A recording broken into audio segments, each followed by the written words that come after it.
Kajian hati. Dan hari ini juga Allah pilihkan nih satu pertanyaan lagi dari seorang influencer, Mbak Anandira Puspita Mangga. Assalamualaikum warahmatullahi wabarakatuh, Ustadz, Waalaikumsalam. Teteh. Izinkan saya memperkenalkan diri, saya Dira. Saya seorang istri dan seorang ibu dari 2 orang anak. Pernikahan saya dengan suami ini udah berjalan kurang lebih 6 tahun lebih. Tapi saat ini Ustadz saya sedang berproses proses perceraian di pengadilan agama. Sepanjang pernikahan kami ini saya mengalami banyak permasalahan yang saya sendiri pun hampir nggak sanggup menghadapinya. Saat ini suami saya sedang menjalani hukuman penjara. Suami saya dijatuhkan pidana atas laporan saya sendiri atas KDRT dan perzinahan. Saya melaporkan ke pihak yang berwenang. Tapi Ustadz, saya juga cuman manusia biasa yang memiliki banyak kekurangan. Dan saat itu saya benar-benar ngerasa udah gak sanggup lagi berada di dalam rumah tangga saya. Suami saya ini berulang kali melakukan perselingkuhan. Bahkan sampai melakukan dengan salah satu selingkuhannya. Berulang kali juga saya coba maafkan dan menerimanya. Tapi tetap aja berulang dan kejadiannya semakin parah. Suami saya juga mengatakan dia jijik dengan perubahan tubuh saya. Karena saya sudah hamil, melahirkan, dan menyusui anak-anak. Sampai akhirnya saya mengumpulkan keberanian itu untuk menempuh jalur hukum dan memproses mempidanakan suami saya. Tapi Ustadz, di dalam perjalanan pelaporan yang sungguh sangat tidak mudah bagi saya. Tentunya sangat menguras air mata. Saya juga justru dilaporkan balik oleh salah satu selingkuhannya. Saya dilaporkan atas pencemaran nama baik karena menurutnya saya sudah menuduh perempuan ini berselingkuh dengan suami saya. Padahal perselingkuhan itu benar-benar terjadi dan saya sudah memiliki bukti-buktinya. Mereka sering pergi ke klub bersama, sering bahkan sampai pagi. Karena hal ini saya ditetapkan menjadi tersangka dan ditangkap di tempat umum seperti seorang penjahat di hadapan anak-anak saya. Yang padahal anak perempuan saya juga saya sedang memberikan terapi psikolog karena seringkali anak perempuan saya yang pertama melihat saya dan suami saya bertengkar terus menerus, Ustadz. Lalu saya ditahan bersama bayi saya karena anak kedua saya masih menyusui, Ustadz. Dan saya memohon kepada penyidik saat itu agar saya tidak dipisahkan dari bayi saya. Saat itu benar-benar titik terendah saya, Ustadz. Ada hal yang benar-benar saya gak akan pernah lupain. Karena saya harus mandiin anak bayi saya di kamar mandi narapidana. Yang sebelumnya gak pernah terpikirkan oleh saya, Ustadz.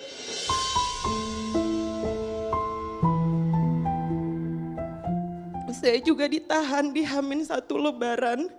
Saya tidak diizinkan untuk sholat Idul Fitri. Saya juga tidak diizinkan untuk dijenguk pada saat hari raya Lebaran.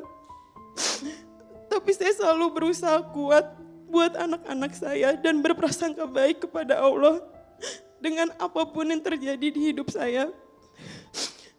Sampai akhirnya di hari kelima penahanan saya merasa Allah memberikan mukjizat kepada saya dengan menurunkan banyak bantuan kepada saya dan bayi saya. Berita penangkapan saya terdengar oleh Ibu Menteri Perlindungan Perempuan dan Anak dan lembaga-lembaga pemerintahan lainnya. Beliau langsung menjenguk saya dan membantu penangguhan penahanan saya yang sebelumnya sudah ditolak.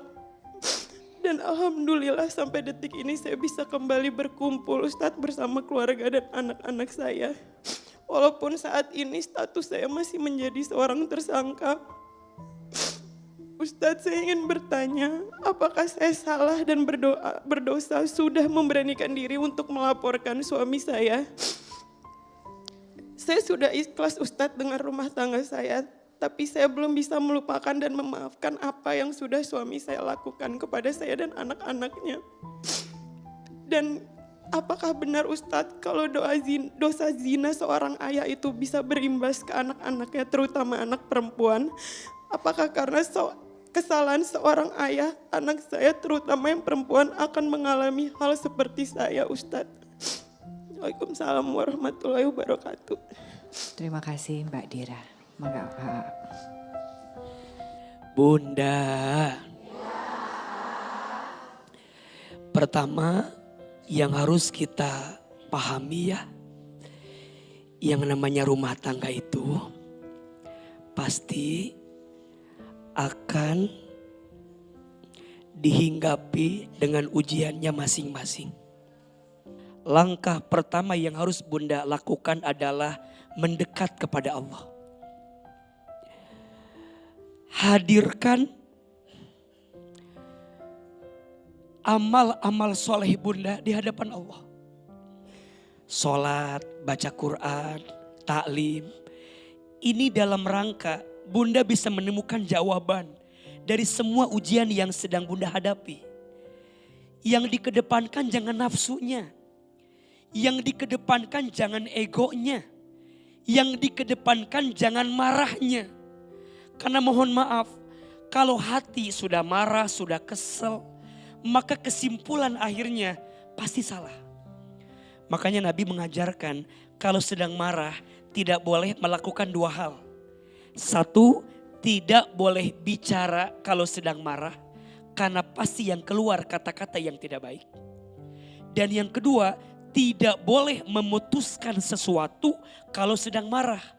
Karena hasilnya tidak akan objektif. Pasti ada pengaruh syaitan yang terkutuk yang membolak-balikan hati, membuat nafsu berkecamuk di situ, akhirnya kesimpulannya jadi salah. Ahilman gak tahu pasti, tapi mungkin Teteh karena sudah melihat suaminya nista maja utama, kesalahannya udah parah banget. Sudah KDRT, sudah berkhianat, tidak jadi teladan contoh yang baik buat keluarga. Akhirnya beliau speak up, akhirnya beliau bicara. Semua yang terjadi biiznillah atas izin Allah. Dan kita percaya nasi sudah jadi. Sekarang Teteh perlahan melangkah lagi. Sudah gak bisa balik ke masa lalu. Semoga ini jadi pelajaran buat para suami agar tidak melakukan hal yang sama seperti halnya suami Teteh lakukan. Kemudian Teteh juga nanti lebih hati-hati dalam melangkah. Jadi pelajaran buat semua. AA sering bilang ya, masalah rumah tangga itu sekiranya bisa diselesaikan secara internal itu lebih baik. Tapi kan ini mah udah keterlaluan, speak up.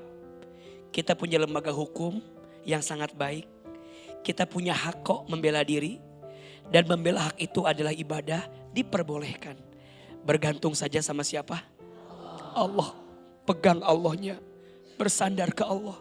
Berharap ke Allah. Kalau sudah tidak ada telinga manusia yang bisa mendengar isi hati kita, sudah saatnya lisan ini berdoa, biarkan Allah yang mendengar doa-doa kita. Kalau sudah tidak ada pundak manusia bersandar, jadikan tempat sujud kita sebagai tempat terbaik untuk nangis, untuk bersandar atas semua keluh kesah yang kita miliki. Semoga Teteh Allah kuatkan dalam menjalani hari-hari ke depan. Rumusnya, فَمَنْ يَعْمَلْ مِثْقَالَ ذَرَّةٍ خَيْرًا يَرَهُ وَمَنْ يَعْمَلْ مِثْقَالَ ذَرَّةٍ شَرًّا يَرَهُ. Barang siapa yang berbuat kebaikan, pasti Allah akan balas kebaikan itu. Dan barang siapa yang berbuat keburukan, maka Allah pun akan balas keburukan itu. Maka sekarang, jangan menyimpulkan atas perbuatan orang tua kita akan berdampak pada anak kita. Selama kita jaga, kasih pendidikan yang baik, kasih lingkungan yang baik, doakan yang baik-baik. Mudah-mudahan perilaku orang tua tidak berdampak pada anak kita. Oke, ini kayaknya sudah tampak wajah-wajah yang ingin bertanya nih gimana cara implementasinya mungkin ya, prakteknya gimana? Ada mungkin para bunda yang mau bertanya kepada Ustadz Hilman, punten? Silakan. Angkat tangannya boleh? Assalamualaikum Pak Ustadz. Salam, ini kayak teleponan kita. Ya Allah. Baik, silakan. Maaf Pak Ustadz, nama saya Hairani. Saya sedang diambang dilema Pak Ustadz. Karena saya ingin dijadikan istri kedua oleh seorang laki-laki yang berasal dari keluarga terpandang dan dihormati secara agama. Tujuan saya ikhlas semata karena Allah. Saya sudah bertunangan dan mengiyakan. Namun di pertengahan jalan dilema ini semakin terasa, apalagi umur saya kan masih muda, masih 21 tahun. Awalnya saya benar-benar dijodohin sama Bu Nyai sama Pak Kiai. Oh, mungkin ini jalan saya karena mungkin ujian ngafal Quran ya Ustadz ya. Pertanyaannya syarat poligami yang diperbolehkan untuk Islam itu bagaimana? Terima kasih Mbak Harunisa. Ini pertanyaannya mudah tapi sulit untuk dijawab oleh AA tampaknya. Mangga AA nyanggakeun. Bunda. AA. Ayo, Ahilman mau jawab. Mau tanya, boleh? Jadi istri yang kedua itu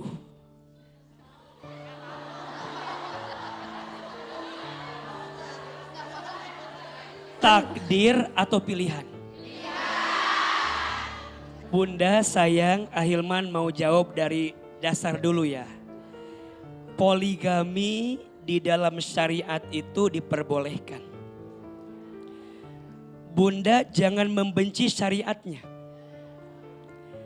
Kalaupun ada yang keliru, ada yang salah, jangan salahkan poligaminya, tapi salahkan oknum yang mungkin tidak punya ilmu dalam menghadirkan poligami tersebut.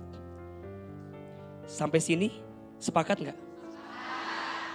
Dalam kondisi seperti apa poligami itu menjadi hal yang baik untuk kita hadirkan? Satu, harus punya kemampuan.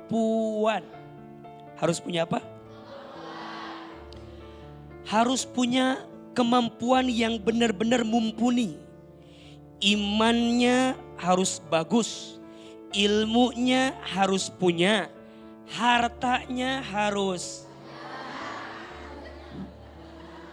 cukup. Karena banyak belum tentu cukup.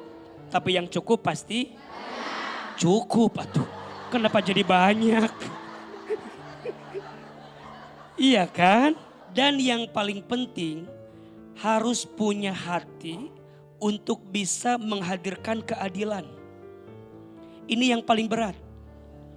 Walaupun kalau ditanya apakah mungkin kita bisa adil? Secara hati gak mungkin. Pasti kecondongan hati ada kepada salah satunya. Betul? Tapi kalau boleh ditanya, sebaiknya, ini rumus ya.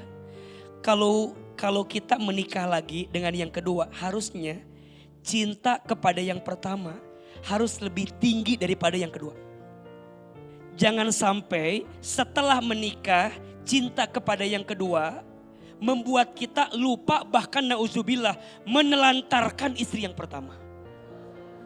Teteh, kalaupun nanti teteh menerima jadi istri yang kedua, syarat pertama, pertemukan aku dengan istri yang pertama. Makanya teteh bilang, boleh enggak aku ketemu dulu sama istri yang pertama. Aku pengen ketemu, aku pengen ngobrol. Kita nyamain visinya, nyamain tujuannya. Jadi sebaiknya teteh bilang sama calonnya, izinkan aku ketemu sama istri yang pertama, kita ngobrol baik-baik. Kalau misalnya aman, bagus, nggak ada masalah. Rasanya itu kayak bimbang, kayak maju mundur kayak gitu. Ragunya kan pasti ya, setiap individu seorang perempuan pengen mempunyai pemimpin atau imam yang soleh. Tapi pengennya itu lebih takwa, imannya lebih iya. Kalau misalnya pengen seperti itu tadi, poligami harus ada ilmunya, harus lebih takwa. Karena nanti bukan satu aja yang dipertanggungjawabkan di hadapan Allah, dua. Bahkan anak-anak yang dia di istri yang dia punya itu. Fokus memperbaiki diri. Kalau misalnya Allah tahu usaha saya menjadi untuk proses menjadi wanita yang soleha, pasti Allah akan memberikan saya yang baik. Mana mungkin Allah yang memberikan kita yang buruk, ya kan? Insya Allah husnuzan billah wa husnuzan bi ibadillah, insya Allah.